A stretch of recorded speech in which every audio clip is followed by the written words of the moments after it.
위에다 세 개를 써놓은 거예요. 라컴쇼 내가 처음에 만들었다. 컴맹이었는데 진짜 워드 프로세서도 못 칠 때였는데, 그리고 저 프롬프터라고 하는 거, 저 라컴쇼를 하는데 제가 한 1년 6개월 1년 이 정도 연출을 했을 텐데, 초기에 연출을 하다 보니까 그때는 이제 그 오퍼레이터, 키보드 오퍼레이터들이 와서 막 채팅을 하고 있으면은 그거를 채팅하는 사람들하고 정원관이 막 얘기하면 정원관 멘트를 해서 채팅방에 날려주고, 그럼 답이 오면 읽어주고 막 이렇게 하는 거였어요. 근데 그걸 보다가 저 모니터를 그 밖에서 이걸 치면 안에서도 볼 수 있게 해주면, 양쪽에서 볼 수 있게 해주면 이거 프롬프터로 쓸 수 있는 거 아니냐 했더니 그렇게 했는데, 내가 이 워드 프로세서를 못 치니까 볼 마우스, 펜 마우스로 이렇게 그 패드에다가 이렇게 할 수 있게 해줄 수 있겠느냐 그랬더니, 우리 전산 쪽에서 한 게 아니라 우리 라디오 기술 쪽에서 청계천에 나와가지고 그 마우스 패드 사다가 이렇게 해서 꾸며줘서, 저희가 그 지금은 라디오 시대 이런 거 할 때 어떤 진행자가 들어가서 밖에서 자료를 찾아가지고 안으로 다 날려줄 수가 있었어요. 실시간으로. 전에 신화집중의 손석희 교수가 일본의 독도 문제를 가지고 일본 그 현임원인가 그 막 인터뷰해가지고 박살낸 적이 한 번 있었거든요. 근데 그게 어떻게 해서 박살내는 구조가 됐냐면, 막 인터뷰를 하고 있는데 이 사람이 얘기한 내용을 이쪽에서 검색을 해서 너 왜 예전에는 이렇게 얘기하지 않았던데 하고 이렇게 던져서 반박 질문을 할 수 있게 서포트를 해준 거가 이 프롬프터고, 그 프롬프터를 제가 만들었다고 얘기하고 있는 거예요. 근데 라컴쇼를 했기 때문에 이거 이렇게 하면 되지 않을까라고 해서 저렇게 저걸 만들었을 수 있다는 생각이 들어요. 미니는 임재윤 PD라고 혹시 드러나 보셨는지 모르겠는데, 오늘만 빠집니다. 이 라디오의 정책적인 그런 어떤 그 방향, 그런 거에 대해서 항상 고민 많이 하는, MBC의 미니를 실질적으로 디자인한 그 사람이에요. 그러니까 레인보우, 뭐 콩, 고릴라 등등, 뭐 간디 뭐 등등 뭐 많지만, 맨 처음에 띄운 거가 미니였는데, 그 아이디어가 그 임재윤 PD에게서 나왔고, 제가 그때 본부장이었는데 뭐 밀어줄 테니까 아니 무슨 그걸 적극적으로 하자라고 그래서 정책적으로 회사에서 이걸 밀고 나가서 뭐 우리가 먼저 띄우고, 한 2개월 뒤에 그 고릴라, 콩 등등이 나와서 그때 캐치프레이즈를 모든 PC를 그 라디오로, 모든 PC를 라디오로, 전국에 풀어져 있는 2천만 대의 PC를, 그때는 데스크탑이 더 많았을 때 데스크탑을 전부 라디오 수신기로 만들어 버리자. 노트북도 수신기로 만들어 버리자. 스마트폰은 그 이후의 얘기 아닌가? 잘 기억이 안 나는데 맞죠? 스마트폰은 그 이후의 얘기. 이런 걸 했다는 얘기를 하고 싶었고요. 그래서 근데 최근의 경험으로 하면, 지난번에 비트 대표이사 오셨었죠? 비트하고의 그 프로그램 콜라보로 배철수의 음악 캠프도 거기 런칭이 돼 있는데, 거기 그 파트너로 들어가서 이렇게 콜라보 하고 있는 그 멤버 중에서는 제일 주민등록번호가 앞자리인 것 같아요. 그래서 여기 와서 뭐 얘기를 하라고 그런 게 아니죠. 아까 저기 미니를 2천만 대, 라디오 2천만 대 PC를 다 2천만 대 PC를 다 라디오로라고 하는 그런 생각을 또 적극적으로 이렇게 지지하고 이렇게 했었던 이유 중에, 제가 그때쯤에 저는 장치 산업 그리고 기기 산업하고 미디어의 발전하고는 굉장히 밀접하다는 생각을 해요. 그러니까 텔레비전을 만들어 팔고 싶어, 라디오를 만들어서 팔아먹어야 되겠다고 생각했던 사람들이 그 산업적으로 개입을 하는 순간에 라디오가 정책적으로 확장이 되면서 됩니다. 독일 같은 경우가 라디오 산업이 굉장히 잘 돼 있을 거예요. 나중에 스타디를 해보시면 아시겠지만, DAB, 우리는 DMB라고 그러는데 DAB도 독일 같은 경우는 바이마르 같은 주에서는 세미나부터 시작해서 정책적으로 이걸 막 굉장히 서포트를 많이 해요. 왜냐하면 자동차 산업이 거기 있고 자동차 산업과 자동차 안에 그 오디오, 수신기 이 산업이 그 자기네들의 그 먹거리하고 굉장히 밀접하게 관련이 있으니까 정책적으로 서포트를 많이 해줘서 저도 90년대 중반에 DAB 포럼을 유로 DAB 포럼이었는지 정확하게 기억 안 나지만 96년 정도에 뮌헨에 가서 한번 참관을 하고 그 포럼에 참석했던 기억이 있어요. 근데 정부에서 적극적으로 이렇게 하고 있거든요. 근데 이게 기기 산업, 근데 우리 같은 경우는 라디오 같은 경우는 기기 산업이 80년대 이후로 사실은 그렇게 발전이 안 됐어요. 라디오 생산이 잘 안 되죠 지금. 우리나라 국내 라디오 만드는 데가 없습니다. 사실은 중국산 정도, 그리고 프랑스 요 정도, 독일 요 정도에서 라디오, 유럽에서는 좀 만드는 데가 있는데 국내는 시장 자체가 라디오 시장 자체가 안 된다고 보고 라디오 다만 카 오디오만 그 특화돼서 막 제작이 되고 있죠. 그때 생각했던 거가 자동차가 아닌 그냥 라디오를 좀 많이 복음했으면 좋겠다 해서 그 프로그램마다 선물들 있잖아요. 상품 뭐 요새 뭐 피자 상품권, 뭐 치킨 상품권, 바나나 상품권, 뭐 일단 가구, 뭐 옷, 뭐 철진한 그 모델, 철진한 거, 뭐 가전제품 별거 다 주잖아요. 근데 그 중에 보면 상품권, 뭐 문화상품권 이런 게 잔뜩 있더라고요. 문화상품권으로 하지 말고 백화점 상품권 이런 거 말고 꼭 이거 아니면 라디오를 해서 주면 어떠냐. 라디오를 선물로 주면 어떻겠느냐. 그랬더니 충분히 할 수 있겠다고 그래가지고 제가 라디오 본부장 할 때 하여간 한 번 하면 한 2억 원어치 그거를 막 모으면 그러니까 버리는 게 아니라 별 의미 없이 나눠줄 상품을 라디오로 바꾸는 거가 제가 눈으로 본 것만 한 2억 원어치는 하는 것 같은데요. 얼마 안 돼요. 근데 그렇게 해가지고 라디오 수신기를 딱 보급도 하고 우리 성시경 등등 뭐 좀 카메라빨 잡히는 사람들 있으면 라디오 옆에 이렇게 하고서 막 듣는 거 괜히 이미지 같은 거를 뿌리고 사람들한테 그런 짓을 많이 할 때예요. 하다가 PC를 라디오라고 하는 발상으로 건너갔던 기억이 있고, 그래서 나름으로는 제가 이런 얘기를 막 하니까 예전에 KBS 입장하셨던 분 하나가 어디 가서 이런 얘기 하니까 황야의 외로운 늑대처럼 미친 듯이 별짓을 다 했구만 하는 얘기를 한번 하더라고요. 좀 별짓을 다 했던 경험이 있어요. 이거 1분 동안에 얘기하기로 한 거를 길게 얘기해요. 넘어가 볼게요. 그랬다는 얘기를 한번 합니다. 그래서 라디오 전성기 최후의 목격자라고 생각하고 저를 불렀을 거로 생각하는데 그런 생각을 했어요. 근데 그래서 뭐 처음에 저한테 보내준 문자 보면 라디오 키즈 올드보이의 체험적 DC 라디오 뭐 이런 라디오 사. 근데 제가 생각을 해보니까 33년 전에 제가 입사를 했다고 했잖아요. 라디오 전성기를 지나온 PD라고 보기가 힘든 게요. 제가 입사했을 때 라디오 PD들끼리의 모임 명칭이 MBC 라디오 PD들끼리의 소모임 명칭이 하나 있었는데 라디오 르네상스였어요.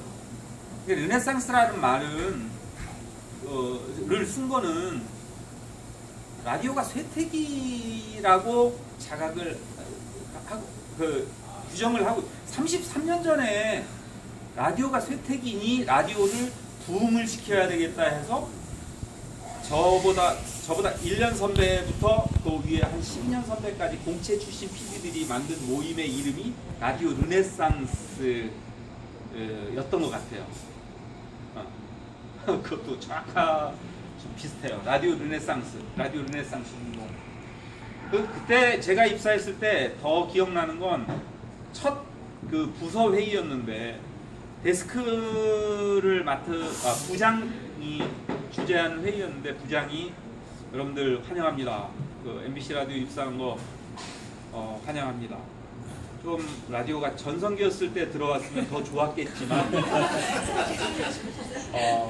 지금은 그 TV에 칼라 TV에 밀려서 옛날 같은 전성기가 아니 이렇게 얘기하고 있는데 그 차석 정도 되는 차장급 선배가 요 부장 무슨 말을 그따위로 하는 거야 막 소리쳐가지고 지금 새로 들어온 애들한테 무슨 말 같지 않은 소리 둘이서 막 싸움이 붙었어요.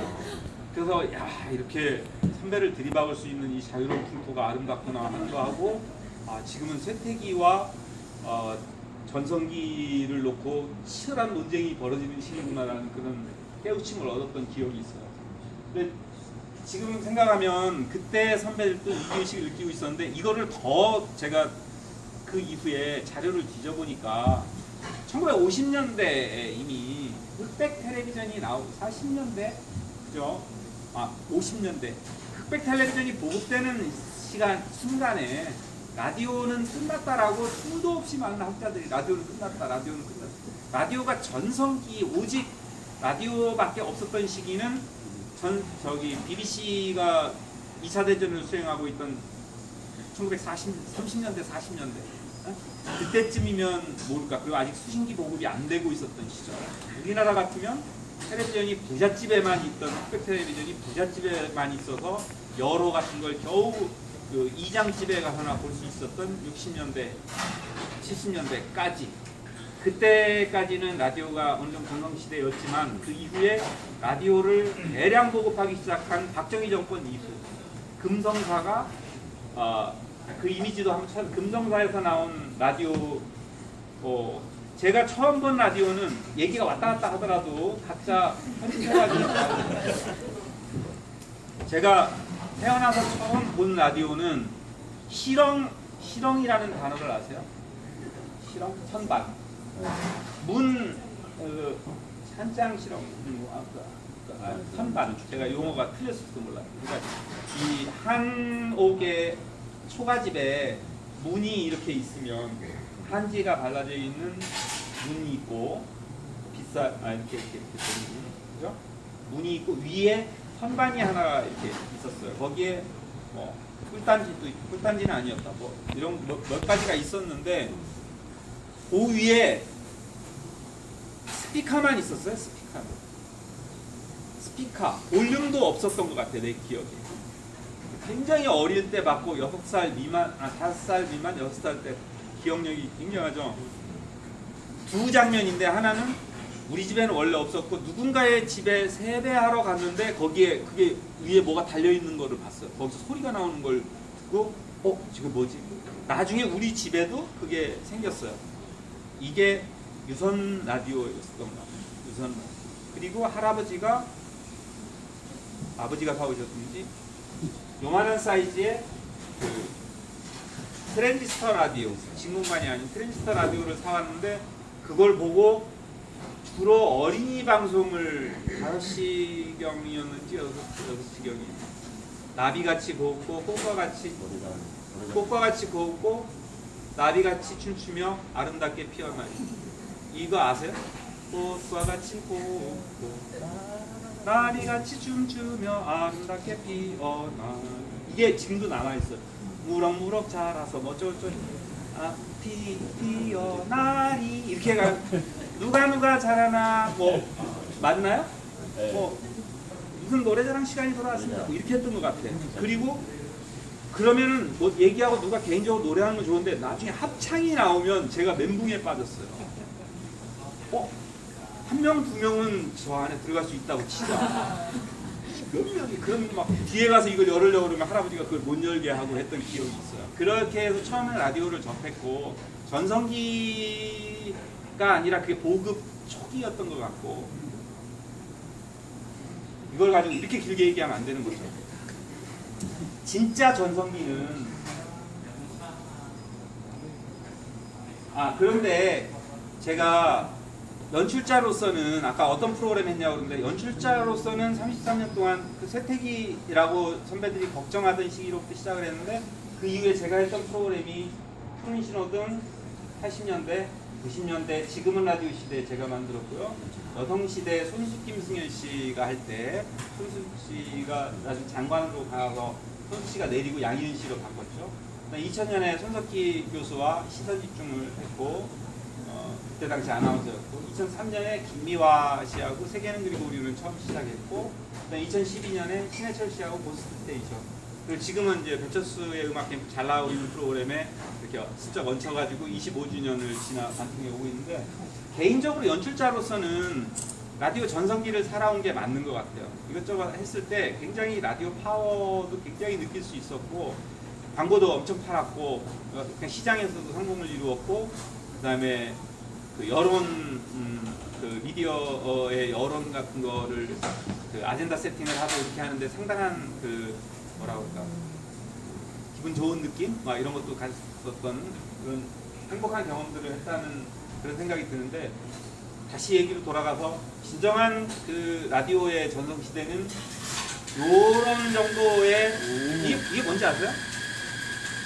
선마을 선생님, 장마루천 이발사, 대개부인은 어떠십니까? 전운밭의 사슴. 선마을 선생은 이미자의 그 선마을 선생입니다. 해당화 피고지는 선마을에 철새 따라 왔다가 좀 선생님 이거 라디오 드라마였어요.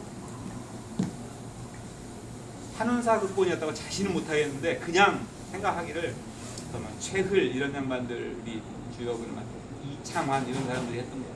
근데 어쨌든 간에 나중에 영화로 만들어집니다.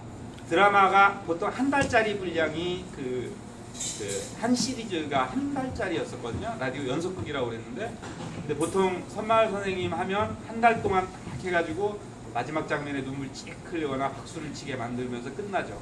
그렇게 20분 보통 한 편의 길이는 20분 정도였고 그 라디오 극장이었을 것 같아요. 제 7시 40분 연속극이었을 것 같은데 KBS 선마을 선생 장마루천 이발사도 라디오 극장 그 드라마였던 것 같아요. 근데 다 나중에 영화가 됐어요. 대개부인은 어떠십니까? 이거는 MBC 거였다고 생각이 되는데 정확하지 않습니다. 이거는 저희 집에 새들어 살던 간호사 부부가 되게 좋아했던 그 라디오였는데 이게 바람 피우는 아내에 대한 그런 것도 기억이 돼요. 근데 들어도 잘 몰랐지만 그 새들어 사시는 그분 집에 가면은 이걸 항상 듣고 있어서 나도 그 짜투리로 이거 파편처럼 이렇게 들었던 기억이 있어요. 이쁜 간호사 세댁 방에서 나중에 영화 이것도 노래 주제가 아까 얘기한 것들이 다 주제가가 있는데 주제가는 다 대박 히트를 쳤습니다. 한 달 타이틀 시작할 때 노래가 나오고 끝날 때 노래가 나니까 하루에 2번씩 노래가 나오는데 그렇게 해서 60회를 이걸 그 음악을 들으니까 히트가 될 수밖에 없었어요. 대개부인은 어떠십니까? 아침이면 안녕히 다녀오세요. 뭐 상냥하고 알뜰하지요. 근데 알고 보면 뭐 이렇게 되는 전운밭의 사슴이 이거 김수현의 데뷔작입니다. 라디오 연속. 이게 사랑의 계절이 아니었고 그냥 저는 수기공모인가? 뭐 이렇게 됐던 것 같아요. 여인극장 수기공모. 정확하지 않으니까 막 이런 거 함부로 인용하면 나중에 읽었을 때 크게 당합니다. 김수현 씨의 데뷔작이었고 그때 저도 들었는데 이때는 라디오를 보급이 엄청나게 돼 있을 텐데 라디오가 그럼에도 불구하고 주인집에 보통 라디오가 한 대씩 있으면 동네 사람들이 주인집 마루에 이 라디오를 켜놓으면 연속극 할 시간에 쭉 모여 앉았어요. 이게 진짜 전성기는 이때였던 것 같아요. 제가 청취자였던 시절. 이때 마루치 아라치 정확한 제목은 태권동자 마루치였던 것 같은데 마루치 아라치라고 나중에 영화 됐거든요.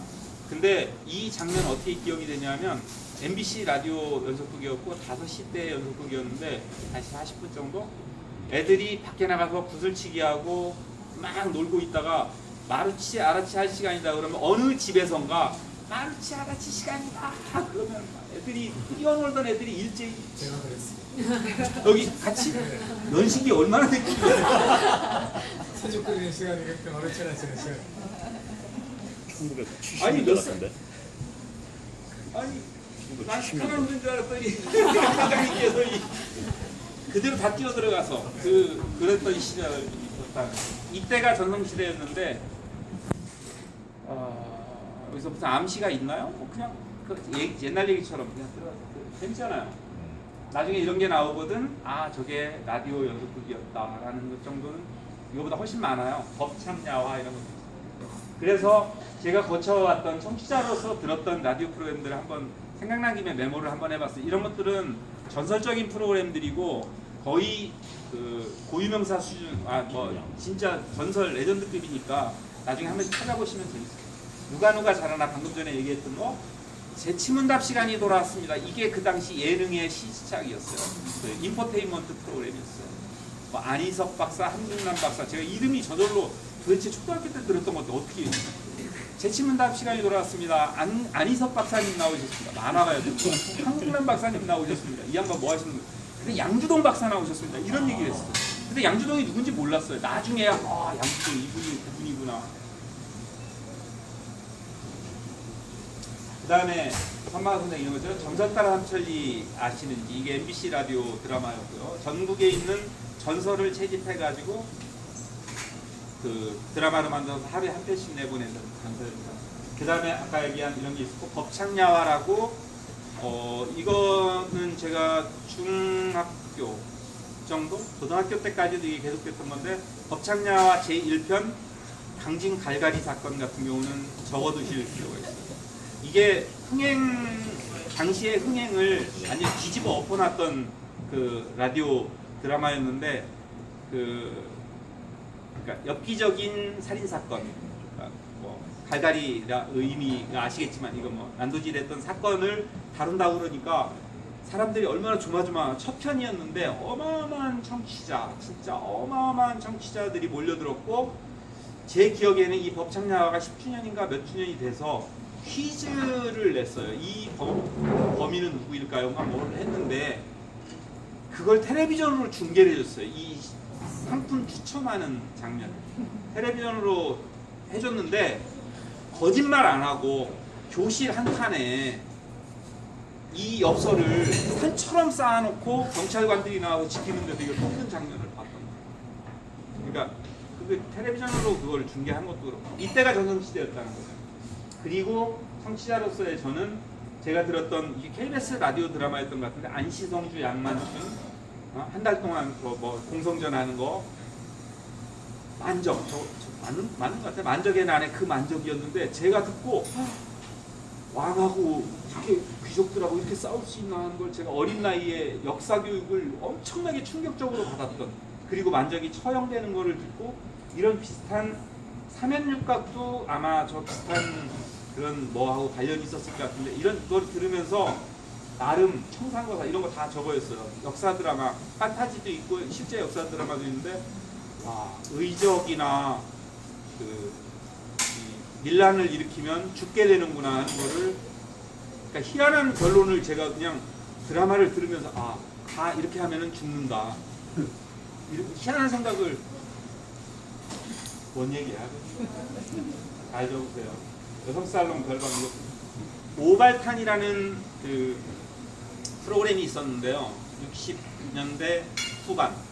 이거는 나중에 제가 입사해서 보니까 보도국계 프로그램 뉴스 끄트머리쯤에 종합뉴스가 나가고 끄트머리쯤에 꽁트를 하나 하자 그래서 막 해가지고 아니 국회의원들이 이런 식으로 해가지고 나라를 말아먹게 되면 누가 나라를 지킬 것이냐는 것이 오늘의 고민이었던 것이다. 으하하 오발탄 이렇게 해서 약간 그 변사조의 오승용 씨가 했는데 그럴 때 굉장히 카타르시스 막 실제는 내용이 별로 없을지는 몰라도 아니 청와대에서 이런 식으로 하고 으하 오발탄 이렇게 됐던 거죠. 그래서 굉장히 어마어마한 권력을 향해서 아니 국회의장이 메르스가 이렇게 되고 있는데도 아무것도 안 하고 있다는 거는 계속 그런 식으로 해서 오발탄을 듣는 재미가 약간 손이 떨리고 이런 느낌을 전성시대의 프로그램.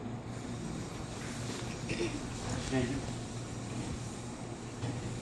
이제 진짜로 1분 단위로 끊어나갈게요. 올드보이의 몇 마디라고 해가지고. 사실은 아까 같은 전성시대 같지 않고 전성시대에는 라디오 드라마가 제가 기록을 뒤져봤었는데 지금은 까먹었어요. 전성기에 라디오가 20분짜리 라디오 드라마가 MBC에 14번 편성이 된 것을 제가 눈으로 12번인지 14번인지 라디오 드라마가 정각이 그러니까 MBC 라디오는 KBS는 정각을 향해서 20분 전에 라디오 드라마가 출발을 했었어요. 그러니까 정각에는 뉴스가 시작이 되고 그동안에 딴 프로그램이 나가고 40분이 되면은 드라마가 해서 정각까지 MBC는 비켜가기 편성을 해서 정각부터 뉴스가 그 10분 전 뉴스, 5분 전 뉴스였고 정각 그리고 정각이 되면 무조건 드라마였어요. 그런데 12편의 드라마가 나갔다면 이게 계산이 되겠어요? 그러면 앞에도 드라마, 뒤에 하나 더 드라마 나가고 뉴스가 나갔다든지 이렇게 해서 그리고 재방송 김자옥의 사랑의 계절 같은 거는 재방송까지 있었어요. 라디오 드라마가 오늘 지금 방송됐으면 8시간 뒤에 재방송이 나갔어요. 이런 방송시대가 있었고 그때는 프로그램 만드는 그 환경도 비교적 윤택했고 그랬는데 지금은 제작 시스템이 안 좋고 돈도 없어. 그 다음에 뉴미디어 뭐 그게 날개일지는 몰라도 그 뉴미디어들이 우리한테는 라디오한테는 날개를 주고 지네는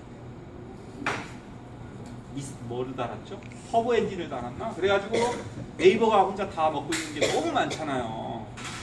그렇게 해서 그 뉴미디어 산업에서 가져가는 쉐어 같은 게 너무 커서 실제로 라디오는 제작 시스템도 옛날 같지가 않고 연출 기회마저도 제대로 못 찾고 있는 이건 뭐 정치적인 이유까지 포함해가지고 그런 여러 가지 이유로 그 의욕도 위축되고 아주 안 좋은 그지 같은 그런 상황. 또 통제가 외부의 통제도 있지만은 자기 검열 같은 것도 자기 검열 같은 이런 거 내서 부담되는 거 아니야? 막 이러면서 자꾸 그 위축되고 이래서 창의력도 예전 같지 않고 억압받는 위축되는 그런 상황. 현실이 그러네요. 그래서 연출 철학이나 연출 기술 같은 게 도제식으로 차근차근 한 사람 한 사람 뭐 이렇게 전수해 줄 수 있는 그런 기회마저도 요즘 조연출하고 연출하고 같이 일할 기회마저도 없는 프로그램들이 많아가지고 그런 기회도 없는 것이 현실입니다. 이렇게 전성기하고는 너무 달라진 현실 속에서 그리고 어떻게 할 것이냐 하는 생각이 들어서 이런 건 그냥 제가 그냥 써봤어요. 제가 어디 가서도 많이 얘기하는데 예전부터도 후배들한테 그러니 제가 원래 그렇게 생각했는데 환경이나 조건은 컨디션 그냥 영어로 번역하면 컨디션인데 그냥 부여된 거 원래 이 조건을 주고 제작비 요만큼 이렇게 줄 때 그 같은 조건 하에서 더 좋은 퍼포먼스를 만들기 위해서 노력하는 게 PD의 숙명이 아닐까라고 첫 번째는 생각을 해요. 제작 여건 그래서 환경과 조건 뭐 제작 여건 뭐 법문화 시스템 이거를 때론 그 조건을 받아들일 수밖에 없을 때는 받아들인 한도 내에서 최선을 다해서 컨텐츠를 잘 만들어 보고 기회가 되거나 또 이대로는 안 되겠다라고 생각하면 그거를 개선, 개혁, 뭐 혁신, 타파 뭐 이렇게 하기 위해서 노력하려는 고민을 해야 된다. 그거를 어느 정도의 강도로 할 것이냐 하는 고민은 있을 수 있는데 그런 고민을 하나도 안 하는 거는 반대다. 개인적으로. 그거는 바보짓이다. 그렇죠?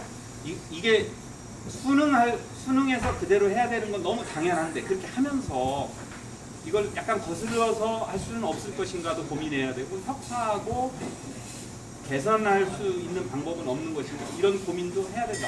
얼마만큼 고민을 해야 될 것인가의 고민만 있을 뿐 그런 고민을 하나도 안 하는 것은 나쁘다.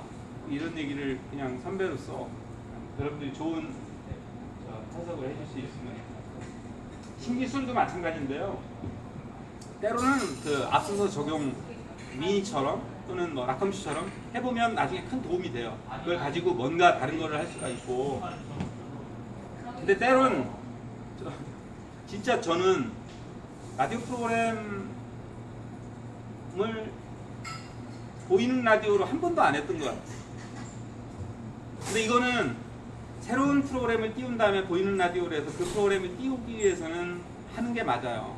막 새로 런칭된 프로인데 야 이거 손님 좀 받아가지고 띄워야 되겠다 이거 해야 되는데 계속 저는 예전부터 그게 보이는 라디오는 라디오가 아니지 않은가라는 생각을 해요. 그래서 그냥 우겨보는 거예요. 배철수 씨도 같은 생각, 신해철도 같은 생각이었어요. 그래서 그냥 우기고, 근데 이거는 잘 나가는 프로니까 그만큼은 이거 라디오다. 그리고 카메라를 갖다 놓고 이거를 인터넷으로 내보내면 그건 텔레비전 방송이지, 인터넷 텔레비전 방송이지, 영상 미디어가 된 것이 그거를 오디오 미디어라고 할 수 있겠는가 이런 생각을 해서 때론 그렇게 하기도 한다라는 거. 길어졌죠. 그래서 신기술과의 콜라보로 그 라디오를 날개를 얻었다고 하는 유창수 PD의 말을 빌리자면 날개를 달기는 달았는데 정말 비상을 원한다면 제 생각은 택배 물류 회사를 우리가 만들려고 하는 게 아닌 바에 그래가지고 막 비상 해가지고 굉장히 빠른 속도로 뭐 전달할 수 있는 송신 시스템을 갖추자는 게 목적이 아니라면 그 안에 배달되는 물건, 컨텐츠에 대해서 고민을 안 하고 있을 리가 없겠지만 할 수밖에 없다. 그런데 그 컨텐츠에 대한 고민은 어디에서 어떤 프로그램을 하고 있건 어느 방송사에서 어느 시간대에 어떤 장르의 프로그램을 하고 있건 소재 영역의 확장, 장르의 새로운 모색, 그 다음에 신상품 개발 이런 거 끊임없이 고민해야 되고 그 다음에 시대의 요청이나 시장의 요구나 이런 거를 외면하지 않고 그거를 직시하면서 프로그램을 만들어야 장사가 되더라. 제 체험에서. 그리고 제가 결핍의 대응이라는 말을 많이 쓰는데요. 뭐가 부족하지? 메르스에 대한 정보가 부족한가? 정부에서 내놓는 메르스에 대한 정보 가지고 부족해 보이는데 전문가 불러서 얘기를 들을까 해서 방송을 차분하게 오늘 듣고 나니까 굉장히 중요한 것 같은데 내일도 나오셔서 하루만 더 해줄 수 있겠습니까? 그러면 그 다음날 청취율이 더 늘어날 수 있는 그렇게 해서 필요한 게 뭐지? 하는 결핍에 대응하는 자세로 만들면은 나중에 청취율에서도 그렇고 광고주들도 좋아하더라고요. 제가 만들었던 프로그램이 약간 그런 것들을 베이스로 깔고 했던 것들이 많더라고요. 보니까 아까 오발탄 얘기했죠. 홈런 출발이라는 프로가 옛날 홈런 출발 김동엽입니다 하는 그 야구 배트 소리 딱 한 소리와 함께 홈런 출발 김동엽입니다.